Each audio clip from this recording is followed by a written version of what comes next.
जय हिंद cadets, welcome to the GS house. आज की हम अपनी इस वीडियो में एनडीए जीएटी सेक्शन के लिए जो भी हाई यील्डिंग एरियाज़ हैं या फिर टॉपिक्स हैं उनको पीवाईक्यू के थ्रू कवर अप करेंगे और साथ ही में एक काफ़ी इंटरेस्टिंग अप्रोच जिसको बोलते हैं एप्टीट्यूड एमसीक्यू को सॉल्व करने का, वो क्या होता है ये आज हम अपने एनडीए के जो एग्ज़ाम्स में पूछे गए पीवाईक्यू हैं खुद कमीशन के द्वारा, उनके एग्जाम्पल को लेते हुए समझने की कोशिश करेंगे कि एमसीक्यू एप्टीट्यूड क्या होता है, उसको कैसे अप्लाई करते हैं किसी भी क्वेश्चन में। अगर हम जीएटी सेक्शन की बात करेंगे तो हमने अपनी जो स्ट्रेटजी वाली वीडियो थी उसमें भी डिस्कस किया था कि जीएटी सेक्शन में जो मेजर वेटेज कैरी करने वाले जो सब्जेक्ट हैं वो दो ही हैं, that is geography and history. तो हम स्टार्टिंग करने जा रहे हैं हिस्ट्री से, और हिस्ट्री में भी एंशिएंट, मिडीवल एंड मॉडर्न, इन तीनों में से किस सब्जेक्ट से कितने का क्वेश्चंस आए हैं पिछले कुछ ईयर्स में और क्या ट्रेंड है और हमको किस तरीके से उस ट्रेंड को देखते हुए आगे अपनी प्रिपरेशन को स्ट्रीमलाइन करना है, ये सारी बातों को डिस्कस करेंगे। तो मैं अगर फिर से इन कंक्लूज़न आपको बताऊं तो हम पीवाईक्यू के थ्रू सब्जेक्ट को एमसीक्यू को कैसे सॉल्व करते हैं, नॉलेज के साथ साथ एप्टीट्यूड को लगा के भी ये अप्रोच समझने की कोशिश करेंगे। तो डायरेक्टली एमसीक्यू या फिर पीवाईक्यू पे आने से पहले अगर मैं हिस्ट्री सेक्शन की बात करूं जो कि हम स्टार्ट करेंगे आज, तो अगर मैं एनडीए की हिस्ट्री की बात करूं तो यहाँ पे जो हमें वेटेज देखने को मिल रहा है पिछले 7-8 सालों का अगर मैं एनालिसिस आपको बताऊं तो ये मैंने डिक्रीजिंग ऑर्डर में लिख रखा है, यानी कि सबसे ज़्यादा क्वेश्चंस हमें फ्रीडम स्ट्रगल से देखने को मिले, उसके बाद फिर ब्रिटिश पीरियड जो है वहाँ से, फिर हमारा है एंशिएंट इंडिया और फिर है हमारा मिडीवल इंडिया। मतलब अगर मैं बात करूँ कि ओवरऑल हिस्ट्री में तो सबसे ज़्यादा क्वेश्चंस हमको मॉडर्न हिस्ट्री से देखने को मिलते हैं और जो कि टाइम पीरियड रहता है 1600 से 1947। अगर मैं लास्ट 8 ईयर्स के ट्रेंड की बात करता हूँ तो हमें 15 to 18 on an average questions का नंबर देखने को मिला है फ्रॉम हिस्ट्री, और इनके अगर मैं मार्क्स की बात करूँगा तो वो 70 to 80 मार्क्स अप्रोक्स जो है हमें केवल हिस्ट्री सेक्शन से देखने को मिलते हैं आउट ऑफ 200, जिसमें हमने लास्ट जो वीडियो थी उसमें डिस्कस किया था कि ये 200 सेक्शन कौन सा है। 200, 200, 200, ये हमने 600 को इस तरीके से डिवाइड किया था, जिसमें 200 था आपका इंग्लिश का, 200 था आपका साइंस का और 200 था आपका जीके या फिर जीएस, जिसमें history, geography, polity, economy, current affair, ये सारे सब्जेक्ट को हमने डिस्कस किया था। तो ये कुछ एक बेसिक ओवरव्यू। अगर मैं 2023 की बात करता हूँ तो 2023-1 में मॉडर्न हिस्ट्री से 4 क्वेश्चंस, मिडीवल से 3, एंशिएंट से थोड़ा ज़्यादा पूछ लिए थे 6 क्वेश्चंस, और वर्ल्ड जो हिस्ट्री है उससे 2 क्वेश्चन पूछे गए थे। इसका वेटेज इतना रहता नहीं है, तो अगर हमारी अप्रोच ये रहती है स्मार्ट अप्रोच कि हम मॉडर्न, एंशिएंट फिर मिडीवल अगर इस ऑर्डर में कवर अप करते हैं हिस्ट्री को, तो मैक्सिमम नंबर ऑफ क्वेश्चन जो एग्जाम में पूछे जाएंगे उनको हम ईजिली क्रैक कर लेंगे। 2023-2 की अगर हम बात करें तो 3 question from modern, 4 question from medieval, 4 question from ancient and 3 question from world. Same as in 2024 ancient का वेटेज फिर से यहाँ पे हमें ज़्यादा देखने को मिला। पिछले अगर हम 2 सालों से बात करें, 2 सालों का ट्रेंड देखें तो एंशिएंट का वेटेज कुछ ना कुछ बढ़ता जा रहा है। मिडीवल थोड़ा कम हुआ है, 2 क्वेश्चन देखने को मिले, मॉडर्न से 5 क्वेश्चन देखने को मिले। तो 2024-1 में ऑन एन एवरेज 15 क्वेश्चन देखने को मिले, और वही 2024-2 में अप्रॉक्स 13 क्वेश्चन देखने को हमको मिले फ्रॉम द हिस्ट्री सेक्शन। तो अगर हम ये प्रीवियस ट्रेंड देखें तो हिस्ट्री एक इंपॉर्टेंट सब्जेक्ट बन जाता है फॉर एनडीए, और इसी वजह से हमारी जो पहली क्लास है वो हिस्ट्री में अभी मॉडर्न हिस्ट्री के पीवाईक्यू की क्लास है। हम पिछले कुछ रीसेंट ईयर्स में मॉडर्न हिस्ट्री से किस तरीके से क्वेश्चन पूछे गए हैं वो मैं आपको आने वाली आगे लेक्चर, आगे स्लाइड्स में डिस्कस करूँगा। तो क्वेश्चन को डिस्कस करने का तरीका जो है या फिर क्या अप्रोच रहेगा वो मैं आपको बता दूँ। पहले मैं आपको क्वेश्चन को रीड करने के लिए कुछ सेकेंड्स दूंगा, उसके बाद उस क्वेश्चन को मैं खुद अटैम्प्ट करूँगा आपके सामने, और अटैम्प्ट करते टाइम आपने क्या सोचा और मैं किस अप्रोच के साथ उसको अटेम्प्ट कर रहा हूँ, इस चीज़ को आज थोड़ा डिफ्रेंशिएट करने की कोशिश करेंगे। और इसी के साथ साथ उसमें क्या एप्टीट्यूड है ये मैं आपको अभी तुरंत दिखाऊंगा।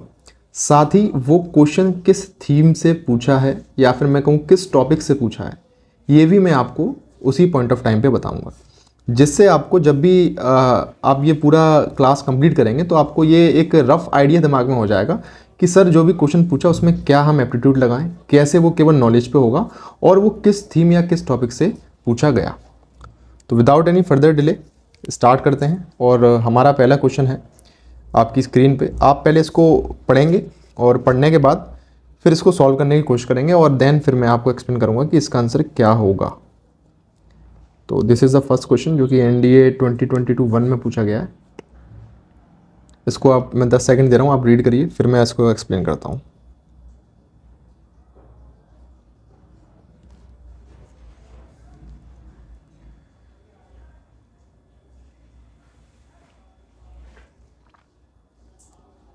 तो देखिए क्वेश्चन है कि कंसीडर द फॉलोइंग स्टेटमेंट। अब देखिए क्वेश्चन को पढ़ने का जो तरीका है, सबसे पहले तो हम क्वेश्चन का एक एरियल व्यू लेते हैं कि इसमें दो स्टेटमेंट दिए हुए हैं और पूछ रहा है कि which of the following statement is और आर करेक्ट। देखिए ये बहुत ही इंपॉर्टेंट वर्ड होते हैं, करेक्ट और इनकरेक्ट। जहाँ भी ये वर्ड हो, जैसा भी वर्ड हो, आप कोशिश करेंगे सबसे पहले आप पेपर में इसको क्या कर लें, अंडरलाइन कर लें कि इस क्वेश्चन में मुझे करेक्ट पूछा है। अब मैं स्टेटमेंट को पढ़ूंगा। पहला क्वेश्चन है कि Mohammedan Anglo Oriental College was founded at Aligarh by Syed Ahmad Khan. दूसरा है Syed Ahmad Khan was a great believer in religious toleration and Hindus, Parsis and Christian had contributed to the funds of his college. अब बताना है इसमें से कौन सा स्टेटमेंट सही है। तो देखिए अगर मैं सबसे पहले इसकी बात करता हूँ कि ये किस थीम से पूछा है, किस टॉपिक से पूछा है, तो ये जो टॉपिक है हमारा, ये टॉपिक है सोशियो रिलीजियस रिफॉर्म मूवमेंट्स। यहां से ये क्वेश्चन हमको पूछा गया। तो पहला क्वेश्चन कह रहा है कि जो मोहम्मदन एंग्लो ओरिएंटेड कॉलेज था, उसके जो स्थापना है वो किसके द्वारा की गई, सैयद अहमद खान के द्वारा की गई। कहाँ पे, अलीगढ़ में। तो ये काफ़ी बेसिक इन्फॉर्मेशन है और ये हमको पता होनी चाहिए। तो जब हम पढ़ते हैं तो हमने देखा कि 1875 में अलीगढ़ में मोहम्मदन एंग्लो ओरिएंटल कॉलेज की स्थापना की जाती है सैयद अहमद खान के द्वारा, जो कि बाद में जाके क्या बनता है, अलीगढ़ मुस्लिम यूनिवर्सिटी या फिर AMU के नाम से जाना जाता है। तो इसकी स्थापना कब होती है, ये होती है सर 1875 में। तो यानी कि पहला जो स्टेटमेंट है वो स्टेटमेंट बिल्कुल सही है। और जो सैयद अहमद खान थे वो काफ़ी रिलीजियस टॉलरेशन वाले व्यक्ति थे, यानी कि वो हर रिलीजन का रिस्पेक्ट करते थे एक तरीके से, हिंदूज, पारसीज, क्रिश्चियन। तो सेकंड स्टेटमेंट जो है वो कोई एक्सट्रीम स्टेटमेंट नहीं है, बहुत ही जनरल स्टेटमेंट है। यानी कि पहला हम जनरल नॉलेज के बेसिस पे और दूसरा अपना स्टैटिक नॉलेज के बेसिस पे अगर दोनों स्टेटमेंट को रीड करते हैं तो इस क्वेश्चन के आंसर पे हम आसानी से पहुंच जाएंगे, और जो कि इसका आंसर है आपका बोथ 1 और 2। तो यहाँ पे दोनों ही क्वेश्चन आपके, दोनों ही जो ऑप्शन है, ऑप्शन 1 ऑप्शन 2, दोनों ही करेक्ट है। और ये 2021 में पूछा गया है किस थीम से, सोशियो रिलीजियस रिफॉर्म मूवमेंट। अब मान लीजिए आपने ये क्वेश्चन लगाया, कुछ लोग क्या करेंगे, इस क्वेश्चन को पढ़ के इसका आंसर टिक करके आगे बढ़ जाएंगे। लेकिन आपको जब ये थीम पता चल गई कि सर ये इस थीम से आया है, तो इस थीम में हम और भी मूवमेंट्स के बारे में पढ़ते हैं, जैसे बहावी मूवमेंट्स, कुका मूवमेंट्स। तो जितने भी मूवमेंट्स हैं उनके मेन लीडर्स और कुछ उनका एक रफ आइडियोलॉजी, बस इतना ही हमको पढ़ना है, उससे डेप्थ में नहीं जाना। और क्वेश्चन अगर हम देखेंगे तो उसके ओरिएंटेड ही हमें देखने को मिलेगा। तो ये हमारा पहला क्वेश्चन था, मैंने आपको थीम बताई। मैंने आपको बताया कि पहला जो क्वेश्चन है, पहला जो स्टेटमेंट है इसका, ये हम नॉलेज के बेसिस पे या फिर मैं कहूँ नॉलेज के बिना इसको अटेम्प्ट करना थोड़ा सा मुश्किल होगा। दूसरा जो इसका स्टेटमेंट है वो एक जनरल स्टेटमेंट है, तो इसको हम, अगर हम श्योर नहीं है फिर भी इसको सही मान सकते हैं, लेकिन पहले के लिए हमें नॉलेज का होना बहुत ही जरूरी है। तो जो भी MCQ होता है वो नॉलेज प्लस एप्टीट्यूड दोनों का कॉम्बिनेशन होता है। केवल नॉलेज से या केवल एप्टीट्यूड से क्वेश्चन को सॉल्व करना थोड़ा सा एक्यूरेसी को कहीं ना कहीं कम कर देगा। अगर इन दोनों का हम कंबाइंड और स्मार्ट यूज़ करेंगे तो हम अपनी एक्यूरेसी को 95% प्लस ले जा सकते हैं। तो इसी के साथ दूसरा क्वेश्चन हम लोग देखते हैं। इजी क्वेश्चन है।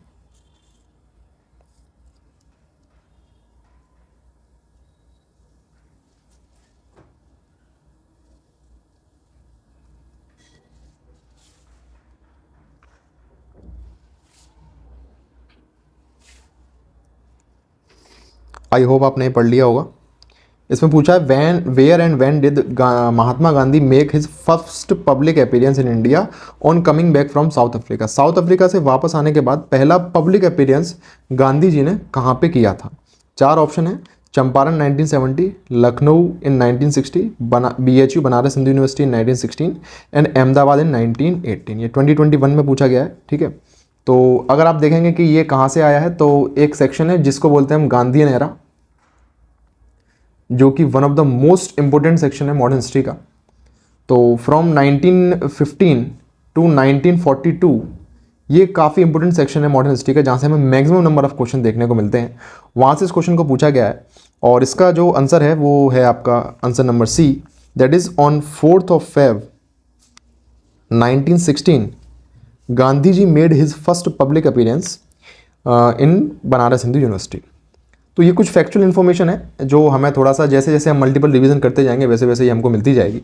अब यहाँ पे बाकी के जो ऑप्शंस हैं जैसे चंपारण 1970, अहमदाबाद 1918, ये बहुत ही इंपॉर्टेंट टॉपिक्स हैं और जब हम थ्योरी को पढ़ते हैं तो ये सबसे पहले हमें समझने होते हैं और बहुत ही बेसिक कंसेप्ट है। तो अगर जैसे फॉर एग्जांपल हम इस क्वेश्चन नंबर 2 को देखें तो यहाँ पे इसका आंसर तो सी है, लेकिन आप सी ऑप्शन टिक करके या आपको अगर ये पता है तो आप आगे ना बढ़ के एक बार जो ए, बी और डी ऑप्शन है इनके बारे में भी थोड़ी रिसर्च कर लेंगे कि ये क्या है इनका बेसिक और इनका बैकग्राउंड क्या है, इनके आसपास का कुछ सर्विस अगर पॉइंट्स आप लोग नोट डाउन कर लेंगे यहाँ पे ही, तो हो सकता है कि अगले ईयर में इन्हीं ऑप्शन से जो है कोई दूसरा क्वेश्चन फ्रेम होकर आ जाए। तो ये क्वेश्चन नंबर 2 था जो थीम थी आपकी 1915 से 1942 गांधी नेरा, और इसका जो आंसर होगा वो होगा C, that is on 4 Feb 1960 Gandhi made his first public appearance in India after coming from South Africa. आगे देखेंगे क्वेश्चन नंबर 3।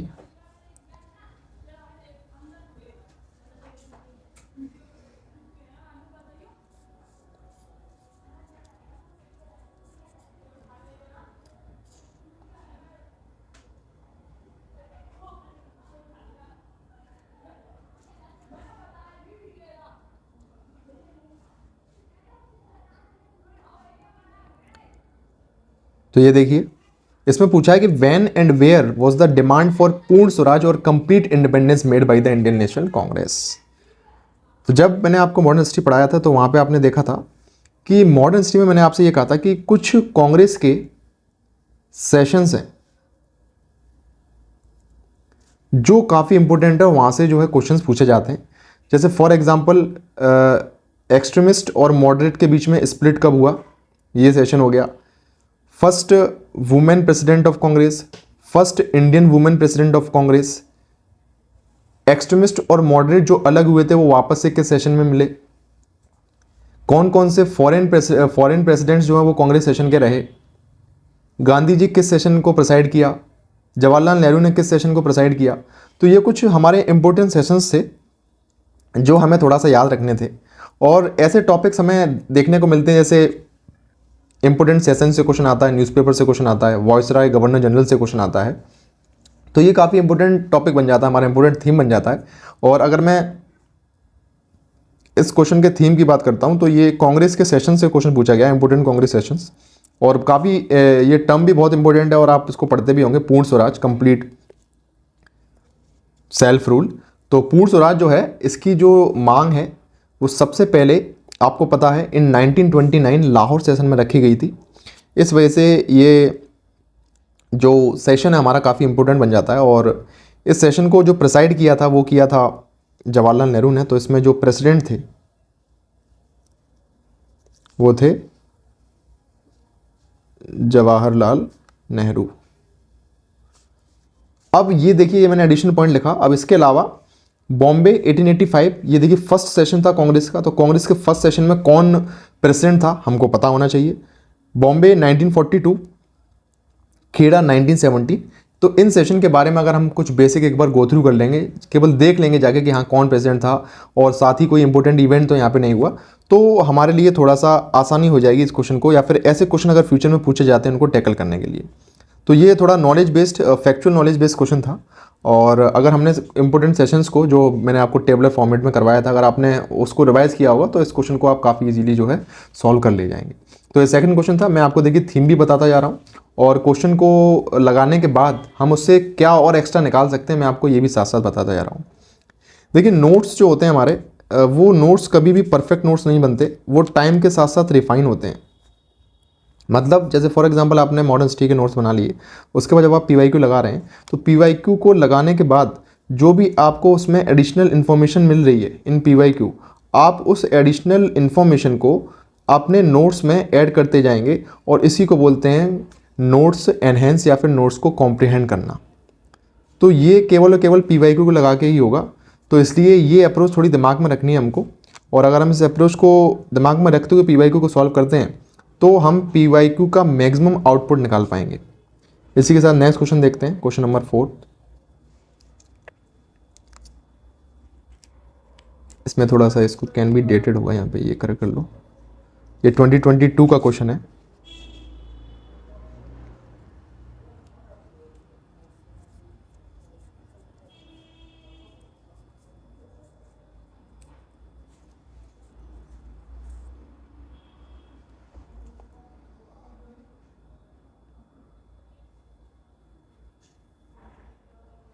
इसमें पूछ रहा है इंडिया में रियल बिगिनिंग, देखिए कीवर्ड का बहुत ज़्यादा इंपॉर्टेंस होता है, इसलिए पेन के साथ हमको अंडरलाइन करते हुए क्वेश्चन को पढ़ना है।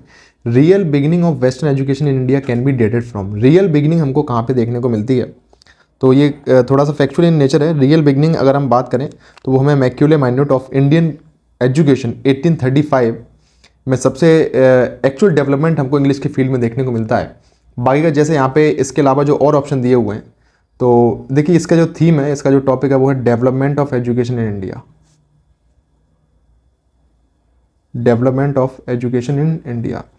अब आप A4 शीट पे अगर ये थीम ही लिखते जाएंगे तो जब भी नेक्स्ट टाइम आप मॉडर्न हिस्ट्री को रिवाइज करेंगे तो आपके दिमाग में टॉपिक्स रहेंगे कि इन टॉपिक से NDA ने प्रीवियस ईयर में क्वेश्चंस को पूछा है। जैसे चार्टर एक्ट ऑफ 1813 जब हम पढ़ते हैं तो यहाँ पे देखें कि यहाँ पे 1 लाख पर एनम जो है अलॉट किया गया था for the development of English education.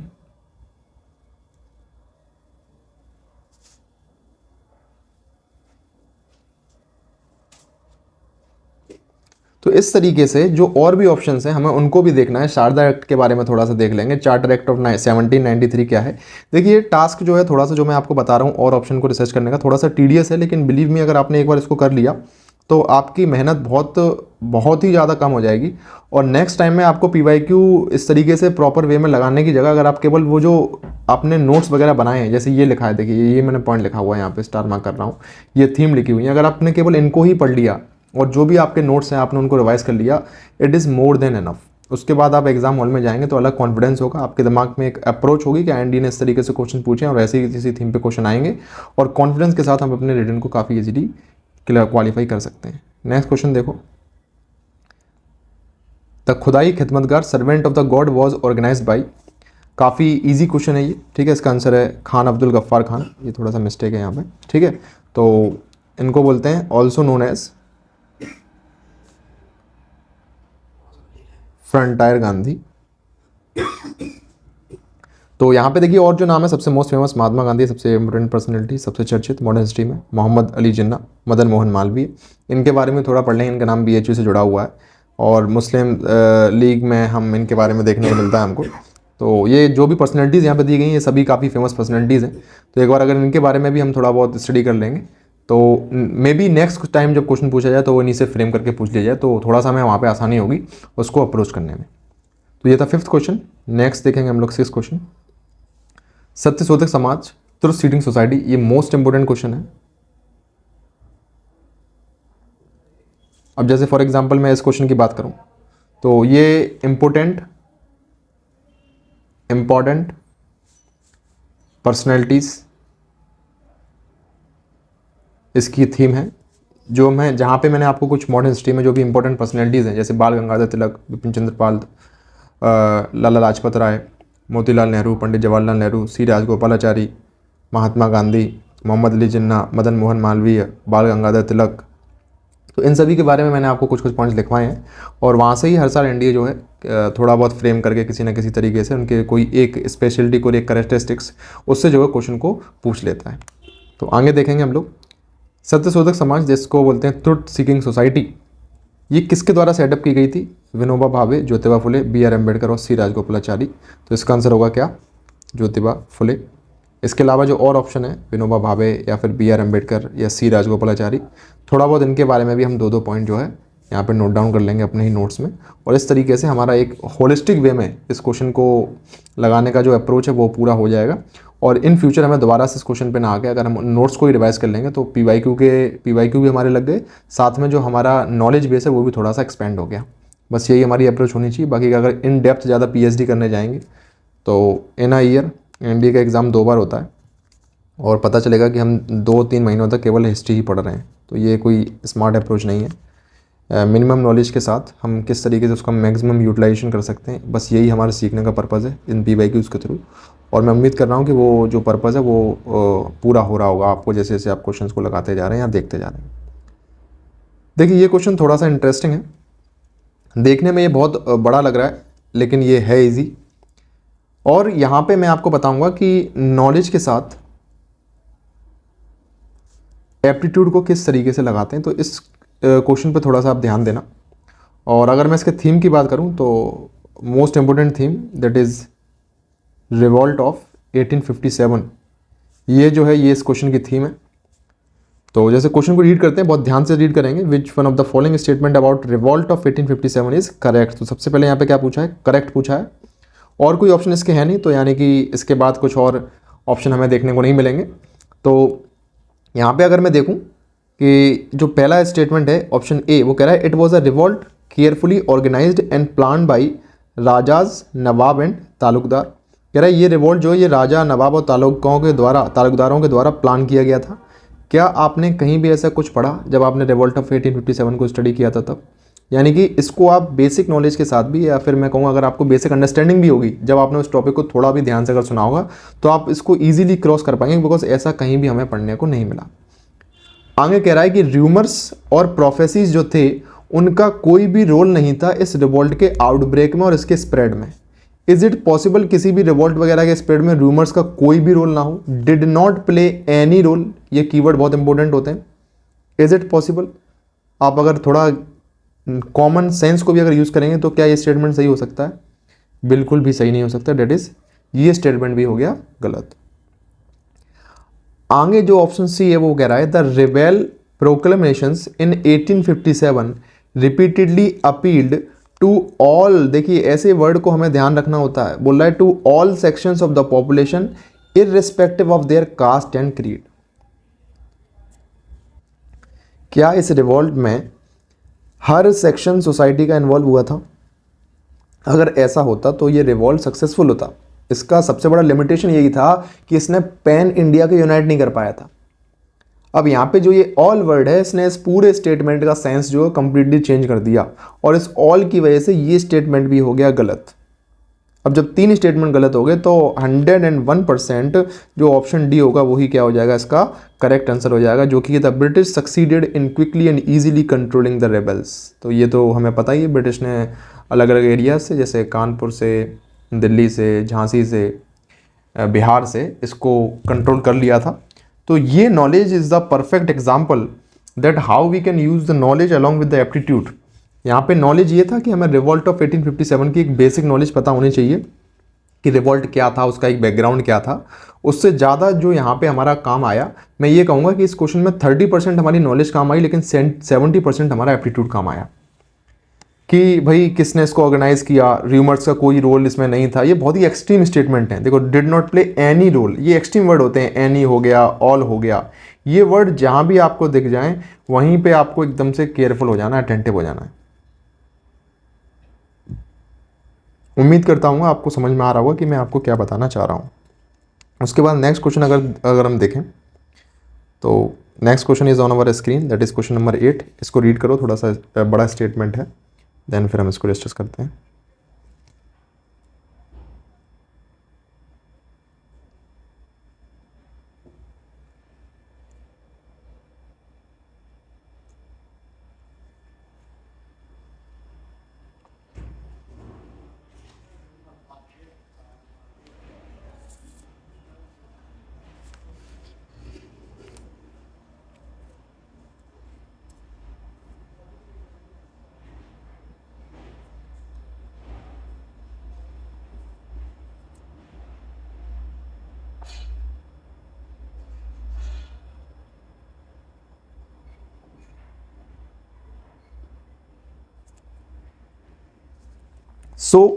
इसमें कह रहा है कि देखिए इंपॉर्टेंट पर्सनैलिटीज़ मैं आपको फिर बता रहा हूँ, मैंने आपको ऑलरेडी लिखाई हुई हैं। उसके साथ साथ एक टॉपिक है या फिर एक थीम है जो हमने पीछे भी देखी थी, इसका नाम है सोशियो रिलीजियस रिफॉर्म मूवमेंट। मतलब सामाजिक एवं धार्मिक सुधार आंदोलन। इस टॉपिक में हम लोग पढ़ते हैं राजा राम मोहन रॉय के बारे में, ब्रह्म समाज, ईश्वर चंद्र विद्यासागर, स्वामी विवेकानंद, दयानंद सरस्वती। तो दयानंद सरस्वती एक काफ़ी इंपॉर्टेंट पर्सनैलिटी बन जाते हैं और उन्हीं के बारे में क्वेश्चन है। कह रहा है कि consider the following statement related to Dayanand idea of social reform. Dayanand का जो समाज सुधार का जो आइडिया था उसको लेकर दो स्टेटमेंट दिए हुए हैं। पहला स्टेटमेंट कह रहा है Dayanand reform envisages a social order where different caste performed function suitable to their status determined by merit. ये जो वर्ड है ये थोड़ा सा इसके सेंस को बदल रहा है, क्योंकि जो दयानंद सरस्वती थे वो एक ऐसी सोसाइटी को स्टेब्लिश करना चाह रहे थे जो कि कास्ट फ्री हो। मतलब he want to propagate caste free society. और अगर if the functions in society was determined by merit, merit के आधार पर अगर वहाँ पे कार्यों का निर्धारण होगा तो वो एक थोड़ी रिजिड सोसाइटी को बनाएगा। इस वजह से जो स्टेटमेंट 1 है ये उनकी आइडियोलॉजी, उनके जो वे था सोसाइटी को लेके, उनका जो अप्रोच था उससे बिल्कुल ही अलग जा रहा है। इस वजह से जो स्टेटमेंट 1 होगा वो इसका क्या हो जाएगा, गलत हो जाएगा। इसके अलावा अगर मैं कुछ आपको एडिशनल इन्फॉर्मेशन बताऊं, अब देखो हमारा ये जो काम है ये है नोट्स को यहाँ पे साथ ही में रखने का। जैसे मैं क्वेश्चन लगा रहा हूँ तो अब मुझे याद आ रहा है कि नोट्स में मैंने इनके बारे में पढ़ा था क्या, कि ही फाउंडेड दी आर्य समाज, है ना। इन्होंने आर्य समाज की स्थापना की। कब की स्थापना, कहाँ पे, तो बॉम्बे में इन्होंने आर्य समाज की स्थापना की और डेट थी वो 10th of April 1875।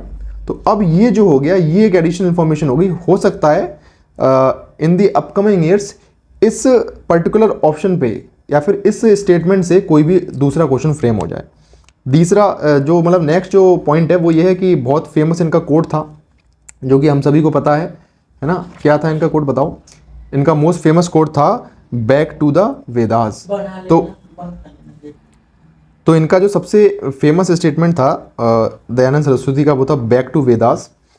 तो अब जैसे ये इन्फॉर्मेशन जो मैंने यहाँ पे लिखी ये इनका एक स्लोगन हो गया, इनके बारे में ये कुछ फैक्चुअल डेटा हो गया, दूसरा ये आपका कंसेप्चुअल यहाँ पे दिया हुआ है। तो अगर एक क्वेश्चन में हमने इतना थोड़ा रिसर्च कर लिया तो ये समझ लीजिए कि this is the best approach to solve previous question, because यहाँ से हमको ट्रेंड पता चल रहा है, यहाँ से हमको थीम पता चली, दूसरा जो हमारा कंटेंट है या फिर जो हमने नोट्स बना रखे हैं उसका एप्लीकेशन कैसे करते हैं वो हमको केवल और केवल PYQ से ही पता चल रहा है। तो ये बहुत ही इंपॉर्टेंट पार्ट होता है प्रिपरेशन का और ज़्यादातर लोग इसको अवॉइड करते हैं क्योंकि ये बहुत टीडियस टास्क है और ये लगाना किसी को पसंद नहीं होता, बोरिंग लगता है ये। लेकिन अगर हम ये नहीं करेंगे तो फिर रिजल्ट आना बहुत ही ज़्यादा मुश्किल हो जाता है। सेकंड स्टेटमेंट कह रहा है Dayanand robust Vedic counterpart challenge the masculine west that has enslaved the Aryavarta. Simple अगर मैं आपको आसान भाषा में इसका क्रक्स बताऊं तो ये कि उन्होंने जो वेस्टर्नाइजेशन हो रहा था इंडिया के कल्चर का, जो वो अपनी चीज़ों को यहाँ पे थोप रहे थे, हमारी चीज़ों को डिमिनिश कर रहे थे, उसके अगेंस्ट उन्होंने बात की। तो ये एक स्टेटमेंट सही है, जनरल स्टेटमेंट है। तो ऑप्शन 2 जो होगा यहाँ पे वो करेक्ट आंसर हो जाएगा और ऑप्शन 1 इज द रॉन्ग। तो इसका थीम मैंने आपको बताया, कहाँ से ये क्वेश्चन आया मैंने आपको ये बताया। उम्मीद करता हूँ कि आपको समझ में आया होगा, क्योंकि देखो क्वेश्चन जो आ रहे हैं यहाँ पे हर तरीके के क्वेश्चन हमें देखने को मिल रहा। पीछे हमने जो ये 2 क्वेश्चन देखे दैट इज क्वेश्चन 8 और क्वेश्चन 7, ये थोड़े से लेंथी क्वेश्चन थे लेकिन इसमें एप्टीट्यूड ज़्यादा लग रहा था। तो जो क्वेश्चन देखने में जितना बड़ा होगा वो क्वेश्चन उतनी ही आसानी से टैकल हो जाएगा। और कुछ फैक्चुअल क्वेश्चन भी पूछे गए, जैसे ये देखिए सतशोधक समाज, ये एक फैक्चुअल क्वेश्चन है, ठीक है। उसके बाद खुदाई खिदमतगार, ये फैक्चुअल क्वेश्चन है। और थीम्स पे हमें ध्यान देना बहुत जरूरी है कि ये क्वेश्चन कहाँ से पूछे जा रहे हैं। तो थीम्स अगर हम देखेंगे तो वो ऑलमोस्ट सिमिलर ही थीम है। अब जैसे देखिए ये फैक्चुअल क्वेश्चन है कि who was the viceroy of India at the time of Gandhi ji's Dandi march. अब देखिए यहाँ पे मैं कुछ आपको अगर एडिशनल इन्फॉर्मेशन बताऊं को, तो सबसे पहले हमें देखने को मिलता है governor of Bengal, governor of Bengal. उसके बाद ये पोस्ट चेंज हो जाती है जो कि हो जाती है गवर्नर जनरल ऑफ बंगाल। और governor general of Bengal post फिर चेंज होके हो जाती है गवर्नर जनरल ऑफ इंडिया। और governor general of India after 1857 revolt कहलाता है वायसराय ऑफ इंडिया। तो अब इसका जवाब आप देना इन कमेंट सेक्शन कि who was the first governor general of governor of Bengal. First governor general of Bengal, first governor general of India and first viceroy of India. यहाँ से क्वेश्चन बिल्कुल 100% जो एग्ज़ाम में आता है। और अगर हमने इसको एक बार लिख लिया तो जो ऑप्शन एलिमिनेशन या फिर जिसको मैं बोल रहा हूँ एप्टीट्यूड, तो एप्टीट्यूड भी देखो विदाउट नॉलेज नहीं लगता। एप्टीट्यूड को लगाने के लिए भी एक सरफेस नॉलेज का होना बहुत ज़रूरी है। तो वो सरफेस नॉलेज हमारे ये छोटे छोटे जो पॉइंट्स हैं, छोटे छोटे जो इन्फॉर्मेशन है, इसको कलेक्ट करके ही डेवलप होगी टाइम के साथ साथ। तो इसमें देखा है who was the viceroy eight the time of Dandi March, Lord Irwin इसका आंसर है। काफ़ी ईजी क्वेश्चन है। नेक्स्ट क्वेश्चन हम लोग देखेंगे, who among the following struggles based on Gandhi's philosophy of Satyagraha involve the industrial working class. अब इसको आप बताएंगे, इजी क्वेश्चन है।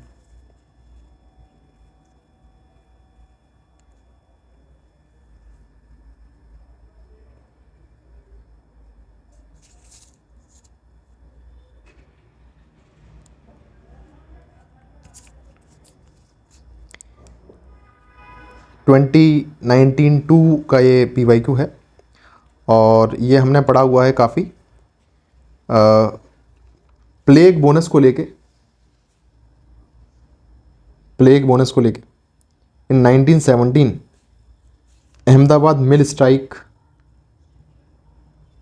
का इवेंट हमें पढ़ने को मिलता है, जहाँ पे जो भी हमारे वर्कर्स वगैरह थे वो 50% वेज को हाइक करने की डिमांड कर रहे थे। और बाद में फिर जो मिल ओनर था वो 20% हाइक की बात कर रहा था। फिर जब गांधी जी इसमें इन्वॉल्व होते हैं और सबसे पहली बात गांधी जी यहाँ पे जो उनका वेपन था जो कि हंगर स्ट्राइक है, हंगर स्ट्राइक, उसका यूज़ करते हैं। और उसका यूज़ करके उन्होंने जो सेटलमेंट है वो 50 और 20 के बीच का, दैट इज़ 35% पे करा दिया था।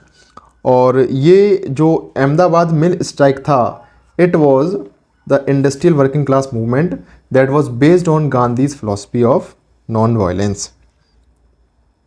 तो ये देखिए एक इम्पोर्टेंट थीम है हमारी। गांधी बहुत इंपॉर्टेंट पर्सनैलिटी है मॉडर्न हिस्ट्री में। और गांधीयन एरा में अगर बोलूँ दैट इज़ 1905 से अगर मैं कैलकुलेट कर लेता हूँ, वैसे 1915 है, टू 1942 आप देखेंगे कि मैक्सिमम मॉडर्न हिस्ट्री के क्वेश्चन आपको इसी एरिया से, इसी सेक्शन से देखने को मिलेंगे। तो उम्मीद करता हूँ कि आपको जो भी हमने ये 10 क्वेश्चन डिस्कस किए आज, इससे क्या एप्टीट्यूड है, कहाँ पे क्वेश्चन एप्टीट्यूड से बनता है, कहाँ क्वेश्चन में हमको नॉलेज लगाने की नीड है, और किस तरीके से PYQ को लगाते हैं, PYQ को लगाकर उनसे क्या कंटेंट हम एक्सट्रैक्ट कर सकते हैं, ये कुछ चीज़ें आपको समझ में आई होंगी। अब जैसे मैं थीम अगर बोलूँ तो गांधीयन एरा, ये Gandhian era, socio religious reform movement, question number 7 revolt of 1557 theme, important personalities, constitutional development of India या फिर development of education in India, Congress session, important Congress session, Gandhian era, social religious reform movement. तो आप देखेंगे social religious reform movement, Gandhian era, important personalities, important Congress session, ये कुछ themes हैं। अब जबकि हमने केवल 10 क्वेश्चन लगाए हैं, अगर हम अच्छे से बैठकर एक बार मॉडर्न हिस्ट्री के सारे क्वेश्चंस को लगा लेंगे तो ये थीम्स ऑटोमेटिक हमारे दिमाग में प्रिंट हो जाएंगी। और फिर हम जब भी MCQ सॉल्व करेंगे या फिर जब भी हम PYQ देखेंगे तो उसको लगाने से पहले नोट्स को जब हम रिवाइज करेंगे तो ऑटोमेटिक हमारा ध्यान इन्हीं थीम्स पे जाएगा कि हमें इन थीम्स को पहले कवर अप करना है, उसके बाद दूसरी थीम पे जाना है। तो उम्मीद करता हूँ आपको ये समझ में आया होगा। और देखो ये NDA के PYQ मैंने यहाँ पे लिए हैं, लेकिन इसका मतलब ये बिल्कुल नहीं है कि ये अप्रोच केवल NDA में ही लगेगी। ये अप्रोच, ये MCQ एप्टीट्यूड आप चाहे SSC का कोई भी एग्जाम हो, चाहे NDA हो, चाहे CDS हो, चाहे FCAT हो, चाहे UPSC हो, हर एग्जाम में हम लगा सकते हैं। इसीलिए एक बार अगर हम बेसिक नॉलेज को गेन कर लेते हैं, फिर जो भी सिलेक्शन दिलाता है वो कहीं ना कहीं हमारा एप्टीट्यूड ही दिलाता है, क्योंकि नॉलेज का एक बाउंड्री है कि हाँ इस मैक्सिमम रेंज तक हम नॉलेज को अप्लाई करके मैक्सिमम मार्क्स जो उसको फैच कर सकते हैं। लेकिन अगर हमें सच में एप्टीट्यूड लगाना सीखना है तो वो विदाउट प्रैक्टिस नहीं सीख पाएंगे। अगर आपको ये जो मेरा इनिशिएटिव है अगर ये अच्छा लगता है तो आप कमेंट सेक्शन में मुझे बताओ, तो फिर हम आगे इसको फिर से कंटिन्यू करेंगे। और मैं इस तरीके से केवल मॉडर्न हिस्ट्री ही नहीं, मैं modern history, ancient history, medieval history, polity, geography में world geography, Indian geography, current affairs, इस सभी सेक्शन से जो भी क्वेश्चंस पूछे गए हैं उन क्वेश्चन को मैं डिस्कस करूँगा। सारे एग्जाम्स को एनडीए से स्टार्टिंग किया है, और अगर ये हेल्पफुल होगा तो अदरवाइज़ फिर हम कुछ और सोचेंगे। तो उम्मीद करता हूँ आपको समझ में आया होगा, एक नया पर्सपेक्टिव आपको मिला होगा पीवाईक्यू को लगाने का। तो मिलते हैं इन द नेक्स्ट क्लास, तब तक के लिए कीप रिवाइजिंग। जय हिंद।